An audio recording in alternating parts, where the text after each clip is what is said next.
Well, hello, everyone. Thank you for joining us today for another episode of Two Economists and a Lender, where we take a deep dive into the most important issues facing agriculture. I'm your host, Carly Jacobson. This month, we have a big, hairy topic, carbon markets. And we've taken a slightly different approach to this month's webinar format. So David Widmar and Brent Gloy from Agricultural Economic Insights will be tackling the business side of evaluating carbon markets from the farm level. And here to help us understand the science and the why behind the carbon markets is our new Vice President of Corporate Sustainability, Myriah Johnson. Brent, let me kick this over to you to get us started. Thanks. Welcome, everybody. Hope everyone has had a productive first half of their morning. It's a little bit hard for me to believe that we're at the end of August and harvest is going to be starting really soon. So today's topic is one that we're all quite excited about. And I suppose serious questions about carbon markets or carbon programs, I started fielding them from usually friends first, and then people emailing me wanting information or wanting to know what I thought about various programs. Started really this spring, and so it's a topic that we are starting to hear a lot about, and I think we will continue to hear a lot about in the coming years. And so what we wanted to do was just provide a little bit of background today about what's going on in the space, what's driving it, and try and give you some ideas for how to think about carbon markets and how to approach it. So again, we're kind of in the fishing pole business, not going to tell you what to do, but try and give you some ideas about how to approach that stream and pull before you, so you can pull out some fish. So let's go ahead and get started, and we're going to start with a poll. And what I'd like you to do is just take a minute to quickly respond, say which of these descriptions fits you best. I'm currently enrolled in a carbon program. I'm evaluating it carefully. I'm watching it from a distance, or, I'm not really interested at all. Here we go. So by far, the most common response is that I'm taking a look at it from kind of a distance. I'm not, maybe down into the nitty gritty of evaluating it. And we have a few people that are actually enrolled. David, those results consistent with what you thought? Well, of course, there's a selection bias, right? If you're completely uninterested, you probably didn't join us today. And we've seen some research or polls or ideas that said that maybe a lot of producers aren't interested. So I was glad to see folks joining on that had some interest. I think we're going to be able to really shed some light and some insights to really help those producers sort of move through the unknown or the uncertainty and maybe position themselves for some opportunities. So like we said, to kick this off at the beginning, as Carly mentioned, this has kind of been a big project for us to work on, especially to be consistent with our 30-minute format. And we're going to answer all your questions in the overtime after the 30-minute mark. But we flipped the script literally this month, and we're going to have our lender expert join us right at the beginning. So Myriah, thank you so much for joining us. We're going to spend just a little bit of time with you learning a bit about the science, and then Brent and I will wrap up with some strategies that producers can use to help, of course, position themselves. So again, Myriah, thanks for joining us. Tell us a little bit about yourself and your role with the association. Thanks, David. It's good to be here today with you and Brent. I just appreciate the opportunity. So a little bit about myself. I grew up in north central Oklahoma on a cow-calf, stocker, and small grains operation, which is still actively run today by my family. I went to Oklahoma State and got a degree in agricultural economics, and then I went down to Texas A&M and got a master's in ag econ, and then a PhD in animal science. From there, I worked for the Noble Research Institute, which is a research and consulting organization in South Central Oklahoma. And I would say sustainability is one of those things that just kind of found me. I didn't go seeking it necessarily, but even when I was in grad school, I got part of my work was to look at algae, the production of that for biofuels, and look at the economic sustainability. And so that's probably where some of this really started in my career. And then while I was at Noble, I had the opportunity to get involved with the U.S. Roundtable for Sustainable Beef. And that led to us putting together a full supply chain pilot project, testing out those metrics and indicators of the U.S. Roundtable for Sustainable Beef. And then after being at Noble for 4 years, I went to the National Cattlemen's Beef Association and worked on the checkoff side of the organization, where I led that sustainability research program. And then I did a short stint with a carbon startup. So that gave me a little bit of time behind the lines, you will, learning about the carbon markets and what these startups are thinking and just all about that space. And like you mentioned, this is a new role for the associations, and I've been on board for about 2 months now in this role.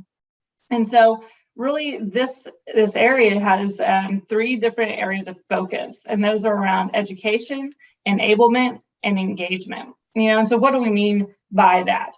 And so education would be taking the opportunity to help producers, to help customers and teammates on sustainability issues, and helping shed light on what are some opportunities and what are the challenges in this space. I know it can be really hard to know which information to listen to and to know who to trust. And so being that trusted financial advisor as a lender, we also want to be that trusted advisor in this space as well. And so equipping customers with insights and awareness regarding this very fast evolving space on sustainable agriculture, and really helping our customers to remain competitive. And so in enablement, we want to enable our customers to participate in climate smart practices through new products and programs. And we recognize that there's a very wide spectrum of opinions in this, and it may be a good fit for some operations and not as great of a fit for others.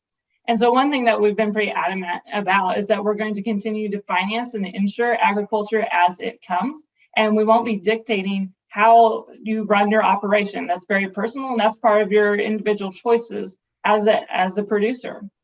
And then finally, under that engagement component, that would be that external facing piece of this role. And so that's engaging with other organizations to collaborate on sustainability partnerships and new opportunities that we think can bring value to our customers and to the associations. Well, great. And you have a unique background and a lot of experience in this space. So I think it's going to be really valuable. It's been really valuable, and it's going to be really valuable for our audience to think about today. So I want to sort of go back to the beginning and have you help us think a little bit about carbon and how all this fits together, a little bit about the science. Sure. And that science is tricky. And like I said, I had degrees in ag econ and animal science. So it wasn't something that I felt super comfortable with even when I started. I think really the conversation around carbon sequestration and carbon markets, if we think about the why does anybody care about this, right? And so there's been a lot of discussion around global warming and the burning of fossil fuels. And so if we think about that, when we pull and create those fossil fuels, we're pulling up carbon from deep in the soil profile, and we're bringing that up into the atmosphere. So we're releasing that carbon. Meanwhile, we also have just kind of that natural carbon cycle that's occurring. And so that occurs when we have plants and live roots in the ground. Those plants, whether it's a crop or it's the grass or trees, go through that photosynthesis process. And so as part of that process, they pull in carbon and they use it in that plant growth. But as part of that, they can also take that carbon, pull it down into the root system. It can move down into the carbon or into the soil profile to where that carbon can be stored or sequestered. And so when we're thinking about this global warming and folks' concern around there, really climate change, it's really about getting that carbon out of the atmosphere, back down into the soil. That's really where this all starts. And so to build off that, how does ag fit into this? Yeah, and so when we think about how does ag fit into this, well, when we think about all the other industries that there are out there, agriculture is the one that deals directly with the soil all of the time and has the capacity to pull that and influence that movement of carbon from the atmosphere down into the soil. So now that's not to say that we can control it completely, because we know that just the inherent soil type and weather can play a really huge role in this, and in some ways can almost dwarf our influence as a land manager. And so that's not to say that we're not going to try, right? We're still going to put those good management practices in place, but that's just knowing that there's only so much that we can do in some ways. And so you see on the slide that there's some examples of management impacts that can influence carbon storage, and this is in no way comprehensive. There are many different management practices that can influence this, but probably some of those practices that may be top of mind or may be familiar for folks would be the use of cover crops, reduced tillage or no-till, and also grazing management. I think we talk a lot about carbon storage in reference to cropland, but we can also do that with our grasslands or pasture lands as well, and really influence that through our grazing management with livestock. And then one other piece I'd throw out there, David, is just, the science. So science is continually evolving, but that doesn't mean we have all the answers either. And so, there are questions around how fast can we store carbon? Are there limits to storing carbon? We see some places that can sequester 1 ton to 4 tons of carbon per year per acre. Now, can we keep up that rate? Can we always store 3 or 4 tons each year? Some science says maybe so, some science says not so much. And so how quickly will that rate of sequestration decline? Will we reach a point of equilibrium? Will that be in the next 20 years or not for 100 or more? And so really there's some gaps in the science that are being worked on, but I think a lot of this uncertainty around carbon storage really leads to some of this uncertainty that we see in the carbon marketplace, and why there is struggle for it to get up and going in some respects. I really appreciate that you mentioning sort of all the differences, because you think of this territory of the association, right? From Iowa all the way into Nebraska and Wyoming, and then you have from southeast Kansas all the way to South Dakota. There's a big geography, a big difference in how long the growing season is, but also how much moisture producers see throughout that year. So that could ultimately impact some of these capacity issues, right? Absolutely.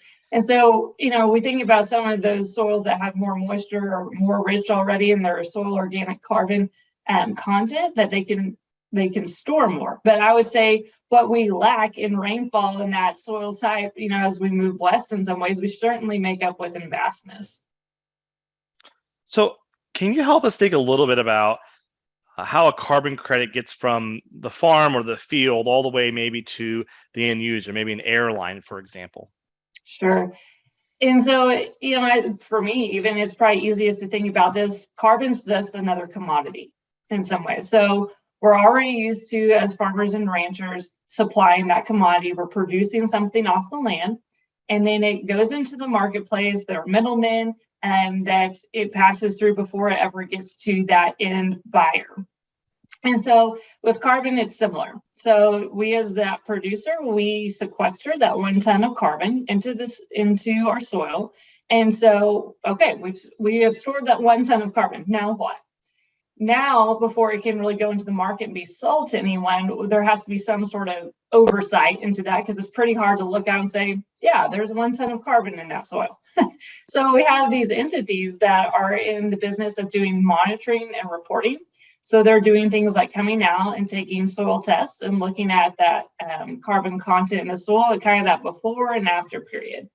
And so then they can say, yeah, you've stored 1 ton of carbon. And so then they have to turn around and get that verified. And sometimes that happens all with the same middleman. But that verifier will say, you know what, your carbon sampling protocol looks good. You took enough samples from enough places in the right spots that, we agree, 1 ton of carbon there. And so then once we have that certificate for 1 ton of carbon, it has to be put into a carbon registry, which is really a way to where it's preventing the double sale of that same ton of carbon into the marketplace. So then when that ton of carbon is sold, then it's marked off the registry and it can't be sold again.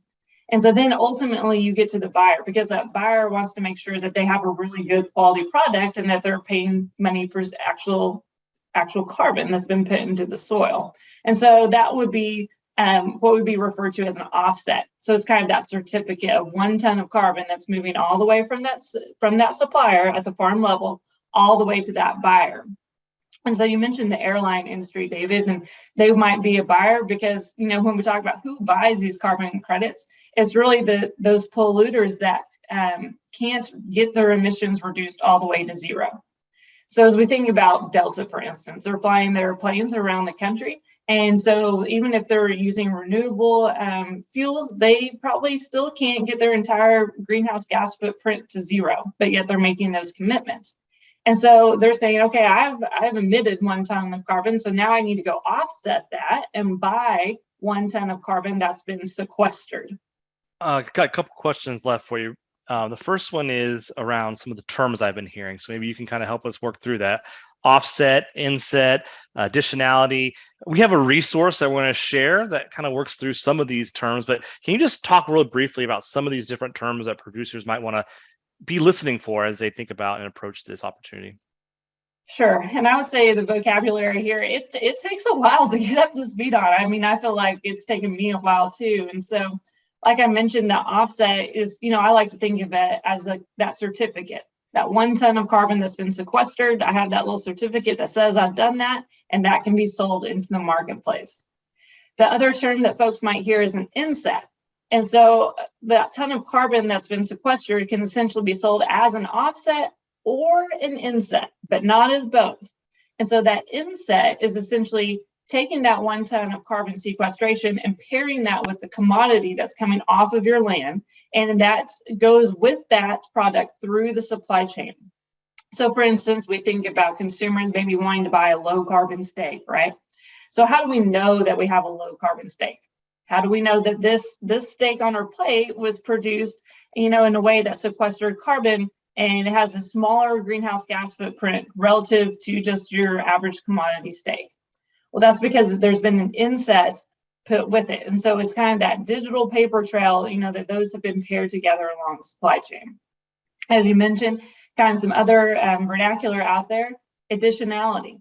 So that additionality is saying we need to go above and beyond. And that's what a lot of these companies are looking for. They don't want to pay for status quo. They know that if they're paying for carbon that has been stored that would not have been stored otherwise. Another piece would be permanence. And so again, companies want to make sure they're buying carbon that's being stored in the soil for the long term, and that is not just being released next year. So they're kind of continually repaying for that same thing. And then other terms, verifiability, leakage, and there's so many. And I know that resource that you have is going to really go through a lot of those and is a good piece to have. Yeah, so watch your follow-up emails for that. We have some other resources too. But last question I have for you at this point, again, we're going to get to all the questions in the Q&A here at the end of the 30-minute mark, but we talked about carbon and opportunities there, but let's zoom out a little bit for something that you described as ecosystem services. Can you tell us a little bit more about that?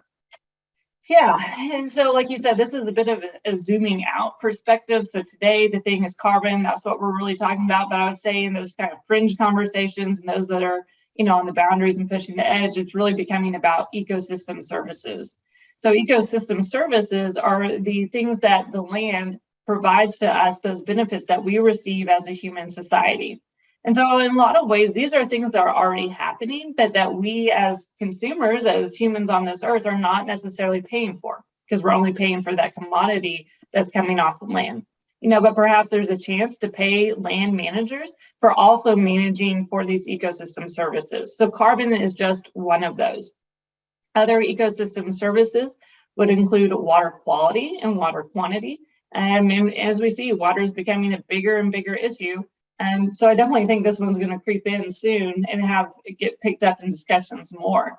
But then the last one I have here on the screen is biodiversity. And so that would be biodiversity of the plants, of the grasses that are on the land, but also biodiversity of the animals, birds, butterflies, insects, all of those. Do we have that healthy functioning ecosystem? So I'd say keep an eye on that, because I think that's something you're going to hear more and more about. Well, thank you so much for your time thus far, and we'll get you back on here for the Q&A. At this point, I'm going to kick it over to Brent. We're going to think a little bit more about sort of that decision-making process that takes place on the farm. So Brent, will you kick us off?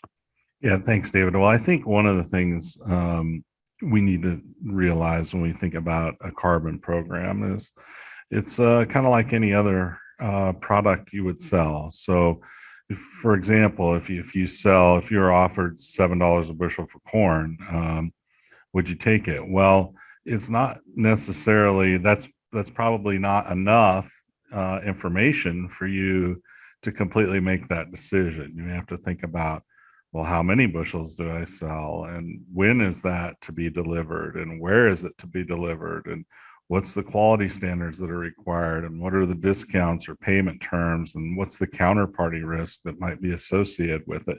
So just a whole host of questions. So I think oftentimes when people start with carbon, they'll say, well, I got offered X dollars an acre.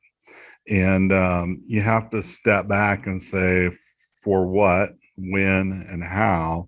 And it's really important to kind of evaluate all the details of those offers so that we understand what we're selling. And I think that's just really important. So dig into those details. And if you don't understand them, I think that's an important key that, it's time for some further investigation. And Brent, I think the other piece of that is, we get really comfortable selling corn. We kind of intuitively know these things. And so the, first bushels of corn sold had to deal with some of these issues of defining these terms or defining these attributes. And so in time, as this becomes more mature and more awareness and more knowledge, these will be more of a second nature, right? We'll be able to move more fluently through these. And so some of this is right. That learning curve and the establishment of the process. The other kind of observation we've made is see a lot of kind of approaching opportunities on this one-off basis. And I describe this as avoiding the whack-a-mole approach. This idea of sometimes we only are looking at the opportunity that's right in front of us. So we're not stepping back and taking a bigger picture. So, we had this sort of hypothetical environment here where maybe one option is a 10-year commitment that doesn't include any current no-till production, and the data seems really intensive. If we only look at that, we might sort of reach a conclusion about the whole universe. And so what we want to do is step back and say, well, what are all the options that are presented to me, and how does that sort of fit into the situation? So really wanted to sort of get off the avoid scenarios where we're only considering that one opportunity in front of us, and that's sort of driving our thought process for the rest of that opportunity, the entire space, and how can we approach this a little more proactively. We also outlined 6 questions here that are strategic in nature. I think they're really helpful for you to think about and write down for yourself. Like we've always, talked about before, writing it down can be really powerful. Write down your answers, maybe even date it in a bit of a journal scenario, and then have your family members, your employees, or those trusted advisors you work with capture their thoughts, and then revisit this. And we're going to talk about this as well, but see how your ideas change over time. And this is an opportunity for you to really see where you can dive in a little bit and maybe areas or weaknesses that you can improve on. So the first point here, the first question for you to consider, what are your current thoughts and expectations? And so maybe you're on one end of the spectrum where you're really excited about this and you think it could change the world and there's no downside to it. Well, capture that, but then also challenge yourself, say, well, what would cause you to change your mind? And then maybe you're on the other side of that spectrum where you have a lot of doubt, a lot of skepticism. Capture that, but also challenge yourself and say, well, what would cause me to change my mind on this? What information maybe could be known in the future that I would want to revisit those assumptions and those base cases. Question 2 is, what are maybe your farm-specific barriers to adoption? This is kind of a self-reflection. It can kind of be a little bit difficult to do this, but do you have limited knowledge about this? Are these terms kind of new? Do you need to brush up on some of the vocabulary? Are there no acceptable options or no acceptable contracts to you today?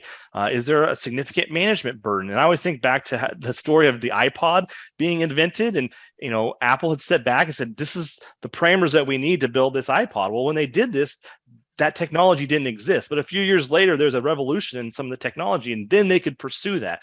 So if you can identify those barriers up front, it allows you to not just sort of push this off and forget about it. It allows you to kind of keep your decision-making process idle, and it allows you to keep it sort of not idle, but sort of activated, but not shut down. So you're going to be able to move whenever the opportunity comes forward.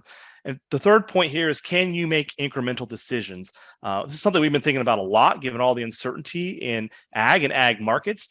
We don't necessarily sell all of our corn on all of our acres or all of our bushels on one day. We layer those in. And so another way we can think about this is, can you make incremental decisions on your farm? Can you enroll a few fields or part of the farm or a few commodities? Can you make incremental decisions that allow you to, again, position yourself to make some progress on that learning curve, but to also see how you might make adjustments and pivot as you move forward? Brent, we want to wrap us up for the next 3 considerations. You bet. And so I think just to reiterate one of your points about, what would change your mind, I think is really important. So for instance, many years ago, I made a bet on grain basis that went poorly for me. And ever since then, I had just said, well, that was stupid. I'll never do that again. But honestly, it wasn't, when you think about the decision, it wasn't necessarily that bad a decision. It didn't turn out right. But it's really important to kind of sit back and think about, well, what's different about the situation today than it was then? And is it still the right decision just to ignore it? And so I think the other things we need to think about are, what are the risks of early adoption? Could you get locked into the wrong program? Vice versa, what's the risk of adopting late? And typically in agriculture, on the technology side, there's rewards to not necessarily being the first, but to be somewhere in that early stage of the adoption. So there's something to think about. And then, are there other things?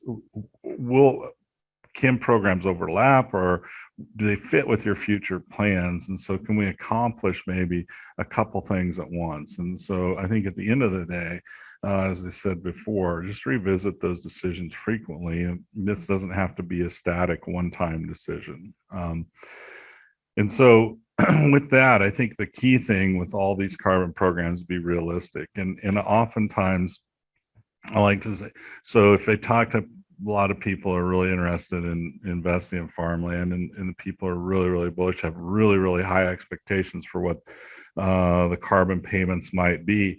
But I think it's useful just to think about what are the range of expectations that you might have for carbon streams, and then what's most likely, and try and get narrowed in on that. But ultimately, we'll probably get bid into the price of farmland. And so, thinking about, what those payment streams might be, I think is a worthwhile endeavor. And I think if you talk to a variety of people, you will get wildly differing numbers. And that's not to say, somebody's going to be right, somebody's going to be wrong. But the reality is right now, there's a lot of uncertainty, and reasonable people can have guesses on both ends of that spectrum. I think the other thing to remember is that there is a lot of market uncertainty. So oftentimes in agriculture, for instance, ethanol came along and got big enough that it influenced the price of corn, and that changed the economics of it. In this market, carbon is really, really, really big market. And for those of you who are interested in really taking a deep dive into understanding all the variety of things that could go on with carbon policy, I strongly encourage you to watch or listen to our podcast, Corn Saves America. It examines ethanol policy, but with a view toward what might we learn about how carbon policy might evolve.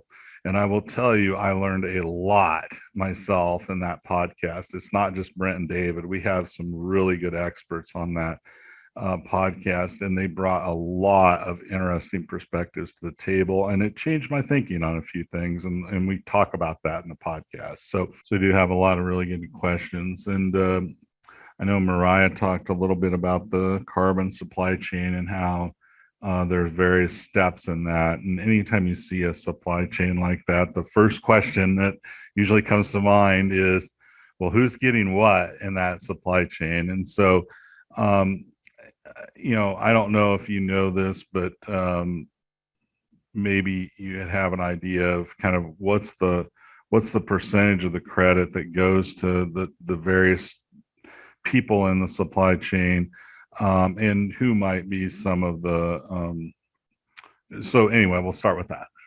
Yeah. And I think this is one that's really all over the board, honestly, at this point in time, because a lot of those companies that are getting into this space, they're trying to figure that out. And so I've seen a lot of different models. So some will say, okay, you're getting $20 a ton per acre. We're going to take 25% of that. So that means we get $5 per ton. Other companies, of course, when they're doing that monitoring and that reporting, the verification piece, those companies have costs. And so they'll say, okay, we're going to take, 40%, but that's going to be the after cost. So that of the profit. So once we subtract out all the costs that it took us to get that carbon credit certified, then we'll split, that profit that's remaining with you. And so it kind of depends on that model. And so really, I'd say those are some of the contract details to really pay attention to. Okay. So another question is, why are companies interested in buying credits? Why? So let's start with that. And I think it is important to point out that at this point, all the carbon programs out there that I'm aware of are private sector driven, so not government driven. Whereas think about the ethanol policy, that is a government mandated policy. It's different. So these are companies are buying them. Why are they buying those? Yeah. And so, like you mentioned, Brent, a lot of this is the voluntary space right now. Nobody's necessarily requiring it. But as a lot of these companies put together their carbon commitments, their greenhouse gas commitments, and that really goes back to an even broader conversation around that whole Paris Accord. These companies are making these commitments to be carbon neutral, greenhouse climate neutral, whatever their exact term is, by some year, 2040, 2050, 2035, you pick it. And so as a way to start trying to move towards that goal, those companies are realizing, okay, we can throw all the money and all the technology at it, but in whatever our industry is, we inherently can't be carbon neutral. So that means whatever chunk of this that we can't get to carbon neutral on, we need to go buy an offset to make us essentially carbon neutral from an accounting perspective. So it's one of these things, and I don't know. I mean, I don't want to be irreverent here, but it's a little bit like indulgences. So I want to fly my private jet, but I don't want to. I want to be able to, say I'm not having an impact on the environment. So I'm going to pay somebody else to take that reduction in greenhouse gas emissions somewhere else. And so it's just a way to kind of transfer what's happening. But that whole system then is really critically dependent, whether it works or not, dependent upon whether the person you're paying is really doing something that sequesters carbon. And that's the next question: is agriculture really creating ways to increase the amount of carbon, or simply maintaining and monetizing the carbon that they already store? Yeah, I'd say there's been a lot of discussion around this one, a lot of consternation. Because there's definitely folks and organizations that realize the value in just having that carbon stored, right? And, if I, as a producer or a marketer of carbon, really in some ways want to maximize my bottom line in this space, the incentive almost is to go out and just rip up my land, release a whole lot of carbon, then get into this program and try to store all that back in. But that's not necessarily really, I think, meeting the overall goal of moving carbon back into the soil, because we've released so much of it. But in some ways, that's almost how some of these markets are set up. And so there have been a lot of fights, a lot of discussion around, okay, well, how are we going to reward the people that have been doing this for years, or people who have made the choice not to rip up and release a lot of carbon? And so I think a lot of this plays into some of that uncertainty that we talked about, and why this is not standardized yet, and why it's just a really messy space, is because all of those things are getting hammered out and discussed, and people have gone round and round on them, honestly, for the past 5+ years. And I think that, the principle, I guess, that's getting in the way is that idea of additionality. And it makes it complicated because, for instance, let's say I have a tree growing in my front yard, and they say, well, if you don't pay me for the carbon that's in that tree, I'm just going to go cut it down. Nobody's going to pay me because I'm not going to cut my tree down. They know they are. No rational person would pay me to not cut my tree down and maintain it. So this is part of the discussion, but I think one of the things we talk about in our podcast is different ways to look at this. And that additionality principle is sound in some ways, and in some ways it makes things really difficult. And another approach to looking at would be to say, conduct some kind of benchmarking. And so here's the average emissions in, let's say, grazing industry. And if you're better than average, you get credits. And if you're below average, say you might have to buy credits if they were regulated. So there's all kinds of different ways, but that it gets complicated. And I think that sows a lot of confusion. And that's why it's going to be hard to get these things really rolling for a while without a lot of kind of federal policy. But it creates, I think, skepticism, and people are annoyed because there's another comment in here I just see in the questions about, well, I've been managing my grazing land sustainably for a long time, and why should I not be able to benefit from that where other people who weren't can benefit from it? And that is the sticking point right there. And I get it. It's a tough one. And so we'll just have to see how it evolves. You would think that people figure out ways to do it. So set up programs so that you don't want to encourage people to do bad things so they can do good things. That doesn't make any sense. So anyway, what about lengths of contracts? Here some are over 20 years. Somebody asked, is that reasonable? And what do you know? And David or Myriah, you might know. David, I haven't. I've seen some of those long contracts, but I don't know if there's others out there. I think this is another example of sort of one, finding what the options are that are available for your operation. So there might be an option out there that exists for you, but that might not be the only option. And I think the second piece here is determining if that makes sense for your operation. And some of you listening today would say, yeah, I like that stability. I like that type of a program. And some of you might say, no, that's not for me. But I think that's kind of one of the key management considerations is, do you prefer a longer term or a short term? What are the pros? What are the cons? And really think critically about that and be kind of on the lookout for opportunities that line up with some of those considerations or some of those concerns that you already have identified. So kind of create your own list of your own preference list, and then go find something that matches up with that. What are some of the first steps a farmer should take to prepare for taking advantage of ecosystem services markets? And I think Myriah brought that up. I think it's a really interesting idea, and we do this already in a big way. So the Conservation Reserve Program is in essence an ecosystem services program, right? We take land out of production and put it into native or grasslands. And so the first step is to find the programs that are available. And I think there are a lot of those available through the Farm Services Agency and the NRCS already. And so that's one of the first things I think that one should directions one should head. Let's say you're a producer and you claim an inset type of deal. So maybe you're selling a branded meat product and you want to sell it as carbon managed, carbon friendly steak or something. How does that eliminate the ability to capture value for your management as an offset, or would it?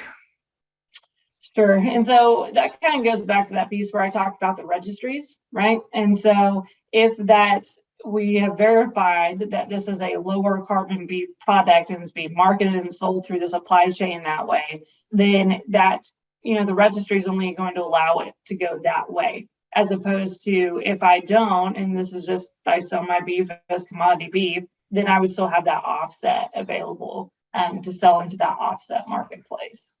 Trying to eliminate the ability to sell things, the same offset 2 or 3 times, which, it is important. And if the system were to actually reduce carbon emissions, because if it's sold multiple times, then, you're not getting actually enough offsets, and you're going to have emissions increasing. Yeah, and I'd say too, Brent, one piece that gets a little bit tricky in there is several of these commodity groups, whether it's beef or it's corn or soybeans, or pick the commodity, right? Or even making kind of these claims around, we as an industry are going to achieve these goals and targets, and that we have, a really sustainable type product. Well, if we keep selling the offsets, then we can't attribute that or associate that with the commodity product. So it makes it a little bit hard to, claim like, oh, well, I have this low carbon commodity because I've sold the carbon that we stored. So that gets a little bit messy too within those industries. How would you recommend talking with landlords on rented farms about these programs? David? I'll take a first stab at this. I think the question is really great because it's something that we've thought a lot about, is that if there's a lot of economic value that the ag sector is going to see from this, it's going to get bid into, a large portion of that will get bid in to higher cash rents and to the farmland values ultimately. And so the question is really great. The farmer might have the expense of changing the practice, but the owner, of course, owns the land. And I think there's a lot of ways to think about this. In some ways, it could be additional revenue that, this farm currently isn't enrolled in a program. You want to put a bid in on it. And so you're going to be able to bid up that rent and maybe get a top bid by enrolling in that program. But on the other end of the spectrum, that might be a marketing position for you. So you're going to say, hey, I can match this other bid, but by the way, I'm going to enroll this in this program or this ecosystem service program, and that might be appealing to that landowner. But I think so I don't have a crystal ball answer for you. That's going to be something that you're going to have to figure out for your operation and for those you're renting land from. I think it's a very important conversation to have. It's going to be a conversation that could differentiate you from others in the market that might be interested in renting that land, but ultimately realizing that when there are strong profits in agriculture or strong returns, it ultimately sort of makes its way back to that acre of land.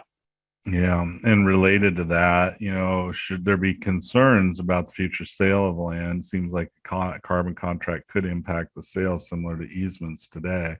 And I think, yes, I think there's reason. Again, when you go back to that list of questions, you need to understand what the implications are of, any contracts you might sign, because it could ultimately have some bearing on what's going on. So if it doesn't, then theoretically it wouldn't be much of an offset, because if you're paid to have a higher proportion of carbon in your soil and it's sold and the next person goes and releases it all, well, there should be some kind of, one would think, consequences for that. So if not, it would make one question the viability of the program. So not a lawyer, don't know, but something to think about, and I think something you would want to consider.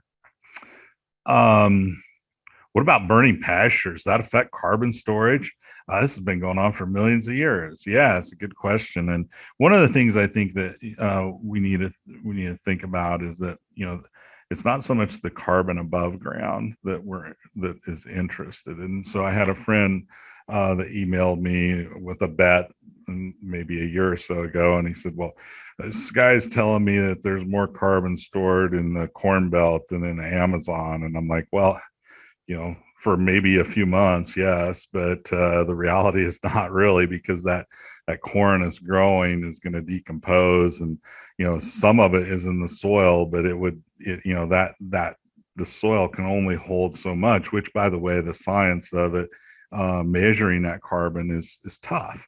And so yeah, I think there's just lots of questions going around that need to be explained, but ultimately the stored carbon, I think, Myriah, unless I'm wrong, would be the stuff below the ground, not above the ground.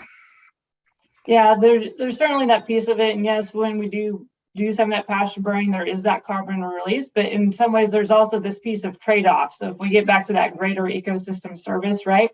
So when we burn those pastures, it helps us to manage those in a way like the question asker, put in. We've been doing that for millions of years, and it's actually a very good land management practice. And we need that on the land because that does help us to get some of that, invasive species out of there. It does help us to have different grass types, forbs, all of those things come up, which are great biodiversity in our plant species, but also food for the animals. And so it helps bring the biodiversity of those animals back into that ecosystem. And so when we think about it from that broader perspective, and as we move into kind of that ecosystem service discussion and not just the carbon discussion, hopefully some of those things will work themselves out a little bit, but I think that, that's certainly a practice that needs to stay on the table. So if there's a baseline soil sample, say 5 years ago, and now we've implemented some of these practices, is it possible to capture what's been done since the day X in the past? I think that one really depends on the program that you choose to go with. And I mean, y'all might be seeing different things, but that's a little bit of what I've seen is, some of these programs have what they call a look back period. And so those look back periods, they usually are not going to go forever back, right? So that's kind of the downside. But they might go 2 years, 3 years. I don't know if I've heard any of that are 5 years. Most of them that I've seen have just been that 2 or 3 year look back period. That really kind of depends on, like, do you have that information in place and can you document it? But also, what sort of model are they using to estimate how much carbon you have stored over that period of time? Yeah. And again, there's all kinds of different programs out there, and things are evolving rapidly. But here's another different take on it, and I think this is important to think as well. This is, I'm interested in some of these initiatives, but sometimes it's hard to see a payoff of it. Can we get over that and use some of these programs to help us do programs that make sense? And I think, so here's someone who's wanting to kind of adopt some of these practices. And I think, again, look at programs, even from, I think the government has some programs for cover crops and other things in certain areas. I just want to keep investigating and working toward it. Continue to kind of research and see what's available. Yeah, with a lot of those, I'd say this is where some of those companies in this space are differentiating themselves a little. Again, back to what is their business model, right? So some of them are saying, we're not going to pay you until, 10 years in, we can verify that you've stored the carbon. Now you get the money and it goes through that whole process. And so you as the producer really are footing that bill up front. There are other programs that are starting to shift their models a little bit just because they do see this as a hurdle. And they'll say, okay, we're going to run a model and we're going to estimate how much carbon you're going to store. And so we might give you half of that value up front. And so that way you have some money to go deploy this, right? And start storing that carbon. And so then as they come back and they measure how much carbon you've actually stored over, say, the next 3-5 years, then they can kind of true that up and say, well, you've actually stored this much as compared to how much we estimated you would. And, here's how much we've paid you. And so here's the difference that's left, that you've earned. And so again, checking out those different carbon companies that are out there. And so, you really do have to be careful in looking at each one of them. So to wrap this up, I wanted to ask Myriah the billboard question. We didn't get to the billboard question earlier. So Myriah, to wrap up today's conversation, I want to ask you, what's one piece of advice that you could put on a billboard for thousands of producers to see here in August of 2022? It can be very applicable to today's topic, or it can be more broadly. So what would you put on that billboard? We talked about this previously, David, and I actually have a different response today. Great. Going through all these questions, I would say the devil is in the details, right? So that's where we've talked about all these different companies or slightly different business models. Who has what about this? What about that? And everybody's doing it a little bit differently. So the devil is in the details, and we really have to investigate, which avenue, which company is going to help us best achieve our goals as a producer. All right. Well, thank you so much, Myriah. Thank you all for joining us. We had a lot of great questions. I think we got most of them covered, but as Brent mentioned earlier, there's a lot of them were sort of similar that we already covered. So I think we got through most of them for you. Carly, I think that's it for today. It is for today, but I can promise you with the number of questions and the quality of questions we have coming in, it won't be the last time you hear from us on this topic as well. So that'll do it for another episode of Two Economists and Lender. Thank you, David, Brent, and Myriah for leading today's conversation. And to you in the audience, thank you for your questions and thank you for joining us. We look forward to seeing you online again next month.